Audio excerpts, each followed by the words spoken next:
行政院进前的发言人陈宗干10多年前伫咧台南市政府的时阵，有人逼讲呢，这酒店业者会拜托伊抄代志，而且又接受2届性交代。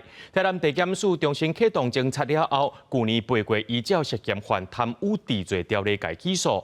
在今下晡，台南地方法院一审开庭宣判陈宗干无罪，专案还可以当上诉。前行政院发言人陈宗干伫2003年1月底多接这个职务无偌久，就压出要接受性交代。迄时阵，伊亲身出面澄清。从我担任这个市议员到市政府的服务，从未被这个检调约谈侦办调查。2011年，台南地检署侦办违戒性交易，涉嫌妨害风化案，发现陈宗干已接受2个酒店业者关税，佮接受2摆性交代。迄时阵，伊前后做台南市府新闻处长甲民政局长。毋过警方伫2015年用查无不法结案。2023年时阵，同一案件佮被逼항，但检重启庭查，佮伫2024年8月，依照涉犯贪污治罪条例起诉陈宗干，15下晡一审宣判无罪。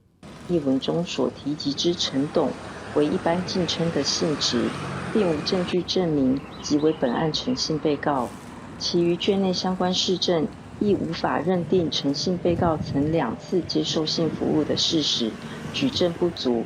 2个酒店业者贪污治罪条例共判无罪，毋过民间性交易依然无罪，拢缓刑2年。陈宗干被判无罪了后，透过文字声明感谢法官认输用法，搁一摆强调这案件早伫10多年前已经签结，对无罪判决感觉安慰。毋过南亚平台煞无认同。到底是检察官还是法官认为伊是赖清德人马？甚至这个起诉了，咱陈宗彦会当去民营企业做当事。司法的清白还给了陈宗彦之后，所有对他的污蔑应该要到此为止，甚至应该要出来道歉。代志验出了后，陈宗干失去这接任18级的职务，了后就真少出来。毋过，伊担任台南市体育总会体操委员会主委真侪年，目前依然继续推动体操。对陈宗干一审无罪，台南地检署表示，等收到判决书了后，延期提起上诉。记者综合报道。